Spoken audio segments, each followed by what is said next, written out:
अवनी कहाँ हार मानने वाली थी। उसे तो घंटी बजाना था तो बस बजाना ही था। इसलिए वो जंप करते हुए घंटी बजाने की कोशिश करने लगी। जंप करने की वजह से उसकी फिगर रिवील हो रही थी। उसकी कमर जो उसके लहंगे के दुपट्टे से बाहर झाँक रही थी, जो देखने में बहुत ज़्यादा अट्रैक्टिव लग रही थी। उसकी यह सारी हरकतें सम्राट दूर से देख रहा था और मुस्कुरा रहा था। तभी अचानक सम्राट के कदम अपने आप अवनी के पास जाने लगे। वह भी कुछ समझ नहीं पा रहा था, जैसे वह हिप्नोटाइज हो गया था। वह अवनी के पास खड़ा होकर अवनी को देखने लगा। SNDT college. वंदना, नियति और उसकी 2 फ्रेंड सरोज और सनाया कॉलेज में पहुंचे। तभी एक शैलेश नाम का लड़का वंदना के पीछे आते हुए बोला, वंदना, मुझे तुमसे कुछ बात करनी है। वंदना ने एक नज़र उस लड़के को देखा और कहा, पर मुझे तुमसे कोई बात नहीं करनी, प्लीज़ तुम दूर रहो। शैलेश ने रिक्वेस्ट करते हुए कहा, प्लीज़ वंदना, मेरी बात तो सुन लो। वंदना ने गुस्से में उसे घूरते हुए कहा, मैंने कहा ना, मुझे तुमसे कोई बात नहीं करनी और दूर रहो। कोई देख लेगा तो फिर खामखा मेरा कॉलेज आना बंद हो जाएगा। इतना कहकर वंदना, नियति, सरोज, सनाया आगे बढ़ गए, लेकिन शैलेश दौड़ते हुए वंदना के पास आया और वंदना का हाथ पकड़ते हुए बोला, प्लीज़ वंदना, मेरी बात सुन लो, मैं तुमसे कुछ कहना चाहता हूँ। सनाया और सरोज ने वंदना को देखा और कहा, यार वंदू, तो सुन लेना, हम लोग थोड़ा आगे चले जाते हैं। वंदना ने सनाया और सरोज से कहा, यार तुम लोग इधर खड़े रहो, वरना कोई देखेगा तो सोचेगा कि मैं ही अकेले ही इससे बात कर रही हूँ और मेरी कितनी बदनामी होगी। और तुम लोग मेरे घर वालों को तो जानते ही हो ना, वो लोग कैसे हैं, मेरे कॉलेज भी बंद कर देंगे। वंदना अपनी गुस्से भरी निगाहों से शैलेश को देखा और उसका हाथ झटक दी और बोली, देखो, छोड़ो मेरा हाथ। तुम्हारी हिम्मत कैसे है मेरा हाथ पकड़ने की? तुम जानते नहीं हो मेरे भाई कैसा है। शैलेश ने अपने घुटनों के बल बैठकर वंदना को फूल देते हुए कहा, वंदना, आई लव यू यार, मैं तुमसे बहुत बहुत बहुत प्यार करता हूँ, और आज से नहीं, पिछले 3 सालों से, लेकिन कभी कह नहीं पाया। वंदना ने गुस्से में उसका फूल हाथ से लिया और ज़मीन पर पटकते हुए बोला, तुम्हें शर्म नहीं आती? तुम्हें पता है ना तुम्हारे घर और मेरे घर में कितनी बड़ी दुश्मनी है। अगर किसी को पता चलेगा तो तुम तो जान से जाओगी ही और मेरा कॉलेज भी आना बंद हो जाएगा, और मैं नहीं चाहती कि मैं अपने कॉलेज की पढ़ाई के साथ कोई भी कॉम्प्रोमाइज़ करूं। इतना कहकर वंदना, नियति, शनाया और सरोज वहाँ से आगे बढ़ गए। शैलेश अपनी डबडबाई आंखों से वंदना को देखता रहा। उसकी आंखों से आंसू बहकर उसकी गालों पर लुढ़क गए और उसने तड़पते हुए कहा, वंदना, तुम नहीं जानती मैं तुमसे कितना प्यार करता हूँ। अगर तुम मेरी नहीं हो पाई तो मैं जी नहीं पाऊंगा। इतना कहकर शैलेश वहाँ से उठा और कॉलेज के बाहर चला गया। BHU में अवनी जो जंप करते हुए मंदिर की घंटी बजाने की कोशिश कर रही थी, उसे अचानक ही एहसास हुआ कि वह हवा में है, और उसने मुस्कुराते हुए घंटी बजाई और उसे अपने पेट के ऊपर किसी की गर्म सांसें और होठ महसूस हुए, क्योंकि सम्राट ने उसे कमर से उठाया हुआ था। अवनी की पतली सी कमर सम्राट के हाथों में दिखाई भी नहीं दे रही थी। उसका दूध जैसा गोरी कमर पर सम्राट के हाथों के निशान आ गए थे। अवनी थी ही इतनी नाजुक, कोई भी उसे थोड़ा सा प्रेस करते हुए टच भी कर ले तो भी उसे निशान आ जाता था। दरअसल जब सम्राट ने अवनी को जंप करते हुए देखा तो वह अपने ख्यालों में गुम अवनी के एकदम नज़दीक आ गया और अवनी के नज़दीक खड़े हुए उसे ऊपर से नीचे तक देखता रहा। अचानक ही उसकी नज़र अवनी की कमर और पेट पर गई, जो सफ़ेद संगमरमर की तरह उसे दिखाई दे रही थी। सम्राट को अवनी की कमर और पेट छूने की इच्छा जगी, लेकिन वह हिचकिचाते हुए वहाँ खड़ा रहा। फिर अचानक उससे रहा नहीं गया और उसने जल्दी से अवनी की कमर से पकड़कर उसे ऊपर उठा दिया। जैसे ही उसने अवनी की कमर को छुआ, उसके पूरे शरीर में एक अजीब सा करंट दौड़ गया। उसका शरीर एक अजीब से एहसास से घिर गया। उसने अवनी को कमर से उठाया और मंदिर की घंटी बजाने में उसकी हेल्प करने लगा। इस वक्त सम्राट का चेहरा अवनी के पेट और कमर के पास था। अवनी जो इस बात से खुश थी कि उसे मंदिर की घंटी बजाने मिल गई है, उसे यह तक एहसास नहीं था कि उसे किसी ने कमर से उठाया है। अचानक ही सम्राट ने अवनी की कमर को इतने पास से देखने की वजह से उससे रहा नहीं गया और उसने अपने होठ जानबूझकर अवनी की नोबिल पर रख दिया, जिससे अवनी सिहरती हुई बोली, अरे क्या कर रही है रिद्धि, गुदगुदी हो रही है मुझे। इतना कहते ही उसकी नज़र जैसे ही सम्राट पर पड़ी तो वह एकदम शॉक्ड रह गई। उसकी आंखें हैरानी से चौड़ी हो गई। SNDT college. शैलेश जो कॉलेज से निकलकर अपने कार में बैठ गया और गुस्से में अपनी कार चलाने लगा। उसने कार चलाते हुए ही वंदना को कॉल किया। वंदना ने जैसे ही शैलेश का कॉल देखा, उसने गुस्से में मोबाइल को घूरते हुए कहा, यह लड़का ना सुधरेगा नहीं, अभी से बताती हूँ। इतना कहकर वंदना ने फ़ोन पिक किया और गुस्से में चिल्लाते हुए बोली, क्यों बार बार मुझे तंग कर रहे हो? मुझे फ़ोन करना बंद करो, समझे? शैलेश ने भी गुस्से में कहा, वंदना, अगर तुमने आज मेरे प्यार को एक्सेप्ट नहीं किया तो तुम मेरा मरा हुआ मुँह देखोगी, क्योंकि मैं जानता हूँ कि तुम भी मुझसे प्यार करती हो, लेकिन अपने घर वालों से डरती हो।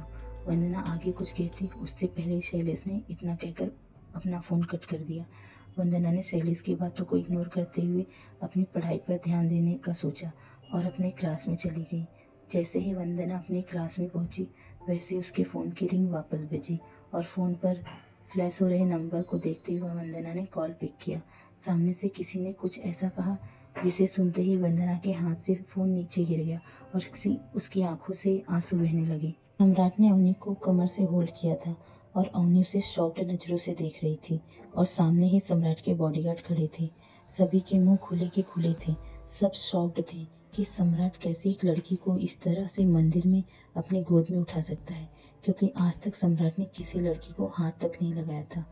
वही अवनी के चारों फ्रेंड्स भी आंखें फाड़े सम्राट और अवनी को घूर कर देख रही थी। अवनी ने एक नज़र अपनी फ्रेंड्स को देखा, उसके बाद सम्राट के कंधे पर मारते हुए कहा, ओ मिस्टर, आप हो कौन? छोड़ो मुझे, क्या कर रहे हो? नीचे उतारो मुझे। सम्राट का ध्यान अवनी के चिल्लाने से छूटा। आज पहली बार ऐसा था कि सम्राट को अपने आसपास के लोगों से कोई फर्क नहीं पड़ रहा था।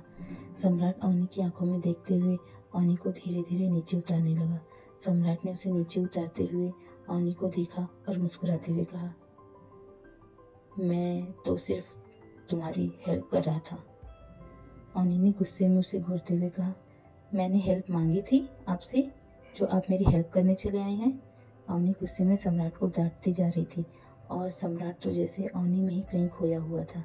सम्राट मुस्कुराते हुए अवनी की सारी बातें सुन रहा था, पर उसे सुनाई कुछ नहीं दे रहा था, क्योंकि उसकी नज़रें सिर्फ अवनी के बोलते गुलाबी होठों पर थी, तो कभी उसकी आंखों पर और कभी उसके मासूम चेहरे पर जाती। अवनी सम्राट को गुस्सा कर रही थी। सम्राट तो जैसे आज अवनी को अपनी आंखों में बसा ही लेना चाहता था, इसलिए वह बिना बोले अवनी की सारी बातें सुनता जा रहा था। अवनी की बातें तो जैसे सम्राट के कानों में रस घोल रही थी। एसएनडीटी कॉलेज में वंदना ने जैसे ही फ़ोन पर अपनी फ्रेंड नमिता की बात सुनी, उसकी आंखों से आंसू बह गए। नमिता ने फ़ोन पर कहा, यार वंदू, उस शैलेश का ना एक्सीडेंट हो गया है, अभी अभी उसे हॉस्पिटल लेकर गए हैं, शायद सिटी हॉस्पिटल लेकर गए हैं। बहुत बुरी तरह से एक्सीडेंट हुआ था, मैंने देखा था। नमिता का इतना ही कहना था कि वंदना के हाथ से फ़ोन छूटकर नीचे गिर गए और वंदना किसी पत्थर की तरह एक जगह ही बुत बनकर खड़ी रह गई। तभी सामने से नियति, सरोज और शानिया आते हुए बोली, क्या हुआ वंदना? पर वंदना को तो होश ही नहीं था। अचानक ही नियति के हिलाने पर वंदना होश में आई और नियति के गले लगकर जोर जोर से रोने लगी और बोली, उसका एक्सीडेंट हो गया है नियति, उसका एक्सीडेंट हो गया है। नियति घबराती हुई बोली, वंदू, किसका एक्सीडेंट हो गया है? क्या हो गया है? शैलेश का। इतना कहकर वह फिर रोने लगी। नियति, सरोज और शनाया एक दूसरे को देखते हुए बोली, किसने कहा तुझे? वंदना हिचकते हुए रोते हुए बोली, नमिता ने कहा। इतना कहकर वंदना फिर रोने लगी। विश्वनाथ मंदिर। सम्राट को डांट खाता देखकर वहां पर खड़ा बॉडीगार्ड उसे गुस्सा आ रहा था। तभी उसमें से एक बॉडीगार्ड दौड़कर आगे आया और अवनी को देखते हुए बोला, ए लड़की, इज्जत से बात कर नेताजी से, तुझे पता नहीं है यह कौन है और तू किससे बात कर रही है? अवनी ने भी गुस्से में बॉडीगार्ड को देखा और कहा, मुझे कोई फर्क नहीं पड़ता, ये कोई भी रहे। पर सम्राट तो अवनी को ही देखे जा रहा था। जब बॉडीगार्ड ने देखा कि सम्राट कुछ नहीं कह रहा है तो बॉडीगार्ड की हिम्मत बढ़ गई और उस बॉडीगार्ड ने अपना हाथ अवनी को गुस्से में पकड़ने के लिए जैसे ही आगे बढ़ाया, वैसे ही किसी का मजबूत हाथ उस बॉडीगार्ड के हाथ को कसकर पकड़ लिया। जैसे ही सम्राट ने बॉडीगार्ड का हाथ पकड़ा, बॉडीगार्ड डर के मारे सम्राट की तरफ देखने लगा और थर थर कांपने लगा। सम्राट ने मुस्कुराते हुए अवनी को देखा और दूसरे ही पल सम्राट ने उस बॉडीगार्ड का हाथ पकड़कर तोड़ दिया। जिससे उसके हाथ की हड्डी टूटने की आवाज़ सभी के कानों में गई और बॉडीगार्ड दर्द से तड़प गया। सम्राट के ऐसा करने से अवनी एकदम डर गई और घबराहट और डर के साथ सम्राट को देखने लगी। सम्राट ने बॉडीगार्ड की कॉलर को पकड़कर खड़ा ही कर रहा था कि अवनी ने सम्राट का हाथ पकड़ लिया। जैसे ही अवनी ने सम्राट का हाथ पकड़ा, सम्राट के दिल की धड़कन तेज हो गई और वह अवनी की तरफ देखने लगा। अवनी ने गुस्से भरी नजरों से उसे देखते हुए कहा, तुम पागल हो क्या? क्या कर रहे हो? उसका हाथ तोड़ दिया तुमने? पर सम्राट मुस्कुराते हुए कभी अवनी को देखता तो कभी उसके हाथ को, जिस हाथ से उसने सम्राट के हाथ को पकड़ा हुआ था। अवनी ने बॉडीगार्ड की कॉलर को छुड़ाया और सम्राट को सीधा खड़ा करते हुए कहा, तुम हंस क्यों रहे हो? तुम पागल हो क्या? पर सम्राट अभी भी उसे देखते ही जा रहा था। अब अवनी ने देखा कि सम्राट कोई रिएक्शन नहीं दे रहा है, तो अवनी वहां से अपने दोस्तों के पास गई और अपने दोस्तों से बोली, लगता है मुझे ये पागल है, चल यहाँ से चलते हैं। इसका ऊपर का ना स्क्रू ढीला लग रहा है। इस पागल ने बेचारे का हाथ तोड़ दिया। तभी एक बॉडीगार्ड सम्राट के पास आकर बोला, नेताजी, वह आपको पागल कह रही है। पर सम्राट अभी भी अवनी को ही देख रहा था। जब बॉडीगार्ड ने देखा कि सम्राट का ध्यान अभी भी उसकी बातों पर नहीं है, तो बॉडीगार्ड ने थोड़ा तेज आवाज में कहा, नेताजी, वह आपको पागल कह रही है। जैसे ही बॉडीगार्ड ने जोर से कहा, सम्राट का ध्यान टूटा और वह उस बॉडीगार्ड की तरफ देखने लगा। सम्राट ने बॉडीगार्ड को देखा और कहा, क्या कह रहे थे तुम? बॉडीगार्ड घबराते हुए बोला, नेताजी, मैं कह रहा था कि वह जो लड़की खड़ी है ना, वह आपको पागल कह रही थी। जैसे ही सम्राट ने मुड़कर अवनी की तरफ वापस देखना चाहा, पर तब तक अवनी वहां से अपने दोस्तों के साथ चली गई थी। एक तो बहुत मुश्किल से सम्राट अवनी से बात करने के लिए वहां खड़ा था, लेकिन बॉडीगार्ड की गलती की वजह से अवनी वहां से चली गई थी। जिसे सोचते ही सम्राट का गुस्सा 7वें आसमान पर पहुंच गया। उसने अपनी आंखें बंद की और गुस्से में अपने गार्ड को घूरते हुए कहा, तुम्हें मैंने कहा था बीच में आने के लिए। गार्ड ने माफी मांगते हुए कहा, माफ कर दीजिए नेताजी, मुझे नहीं पता था कि आप उन्हें जानते हैं।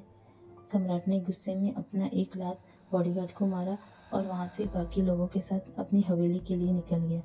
वहां खड़े सभी लोग यह सारा तमाशा देख रहे थे। वह लोग सम्राट को बहुत अच्छी तरह से जानते थे, इसलिए सब चुपचाप वहां से चले गए। पर एक आदमी था जिसने इस पूरे तमाशे का वीडियो बनाया था और फोटो भी क्लिक किया था। वंदना दौड़ते हुए सिटी अस्पताल पहुंची और उसके साथ उसके फ्रेंड्स और उसकी बहन नियति भी पहुंची। वंदना रिसेप्शन पर पहुंचकर रिसेप्शन पर खड़ी हुई लड़की से शैलेश के बारे में पूछने लगी। तभी रिसेप्शनिस्ट ने उसे रूम नंबर बताया। वंदना दौड़ते हुए उस वार्ड में जाने लगी, पर तभी उसने बाहर से ही कांच में से झांकते हुए देखा तो वह शॉक्ड रह गई। वंदना ने ऐसा क्या देखा कि वह शॉक्ड रह गई? क्या सम्राट फिर अवनी से मिल पाएगा?